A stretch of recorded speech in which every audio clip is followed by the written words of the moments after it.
तो बच्चों हमने जो है वस्तुओं को हिस्सों में बांटना सीखा था। आज हम किताब में दी गई पेज नंबर 55 पे दी गई एक स्टोरी लालची चौकीदार के बारे में पढ़ेंगे। ये बहुत ही अच्छी कहानी है और इसमें जो मजा भी आएगा कि जो लालची चौकीदार है, हमारे पास 3 चौकीदार दिए हुए हैं, वो बीरबल से जो है अलग अलग तरह की डिमांड करते हैं राजा के पास जाने के लिए। जो पहला चौकीदार वो कहता है कि जो है जो भी इनाम मिलेगा उसका मैं 1/10 हिस्सा लूंगा, और दूसरा चौकीदार कहता है कि जो भी तेरे को इनाम मिलेगा उसका मैं 2/5 हिस्सा लूंगा, और तीसरा चौकीदार कहता है कि जो भी इनाम मिलेगा उसका 1/2 हिस्सा। 1/2 हिस्सा में पता है कि आधे के बराबर होता है, तो कह रहा है मैं तेरा आधा इनाम दूंगा जब तेरे को अंदर जाने दूंगा। तो बीरबल भी इन तीनों चौकीदारों को मजा चखाने के लिए क्या करता है, अपना इनाम जो मांगता है वो राजा से कहता है कि मेरे को 100 थप्पड़ चाहिए, मेरे को 100 थप्पड़ मारने हैं। तो राजा जो उसको कह देता है अपने एक सैनिक को, ठीक है भाई बीरबल के साथ जाओ और इसको 100 थप्पड़ मारने हैं। तो बीरबल आता है, सबसे पहले जो तीसरा चौकीदार था उसके पास आता है, क्योंकि सबसे ज्यादा डिमांड उसी ने की थी, जो भी इनाम मिलेगा वो आधा मैं लूंगा। तो तीसरे चौकीदार के पास आया, उसने 100 थप्पड़ मांगे थे राजा से, तो उसको जो है 100 थप्पड़ देने के लिए अब उसका हम पता करेंगे कि तीसरे चौकीदार का हिस्सा कितना आया। तो हम क्या करेंगे, या तो हम 1/2 में पता आधा होता है, या तो हम 100 का सीधा आधा कर लेंगे, या फिर हम 100 को जो है 1/2 से भाग कर देंगे, डिवाइड कर देंगे। और डिवाइड करेंगे तो 2 से जब हम 100 को डिवाइड करेंगे तो कितना आएगा हमारे पास, 50। तो यानी कि जो तीसरा चौकीदार है उसको कितने थप्पड़ मिले, 50। और हमें पता है कि 100 का आधा कितना होता है, 50 होता है, तो 1/2 से भी वही संख्या हमारे पास आ गई है। फिर जो तीसरे चौकीदार को उसको इनाम देने के बाद बीरबल जाता है दूसरे चौकीदार के पास। दूसरा चौकीदार भी कह रहा था मेरे को 2/5 थप्पड़ चाहिए, 2/5 जो इनाम की राशि चाहिए। तो उसने बीरबल ने जो 100 थप्पड़ लिए राजा से, अब उसको जो इनाम देने गया तो मैंने बताया था कि जैसे 1/2 से भाग करेंगे ऐसे 2/5 से जो हम 100 को भाग कर देंगे, और जो संख्या आएगी वो उस दूसरे चौकीदार के थप्पड़ होंगे, वो उतने उस थप्पड़ उसको लगेंगे। तो हम 5 से 100 को भाग करेंगे तो कितने पे आ जाता है, 5 दूनी 10 और 0 की 0, यानी कि 20 पे जो भाग चला जाता है। 20 का हम पाड़ा लेते हैं तो 20 पंजे 100 होता है। अब 20 आ गए यहाँ पर, और 20 और 2 की हमें गुणा करेंगे, क्योंकि अंश और अंश की गुणा आपस में होती है। तो 20 दूनी 40, तो यानी कि जो दूसरा चौकीदार था उसको 40 थप्पड़ लगे।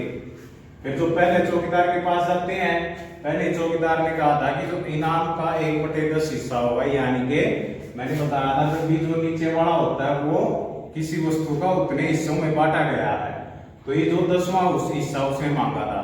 अगर हम सीधा करें 100 का 10वां हिस्सा तो 10 के बराबर होता है। अगर हम भाग करके करें तो हम सीधा जो है इसको भाग भी कर सकते हैं, 10 का पहाड़ा लेंगे तो 10 दाई 100। तो जो ये पहले चौकीदार को 10 थप्पड़ इनाम में मिले। अब हमें तीनों का जो है पता चलेगा कि तीनों जो चौकीदार थे उनको कितना कितना इनाम मिला है, और इसको हम अपने उत्तर की पड़ताल भी कर सकते हैं, जांच भी कर सकते हैं कि ठीक आया है या नहीं आया। उस जांच को हम कैसे करेंगे कि जो तीनों चौकीदार थे उनके थप्पड़ जो उनको इनाम में मिले हैं 50, 40 और 10, तीनों को आपस में हम जोड़ देंगे।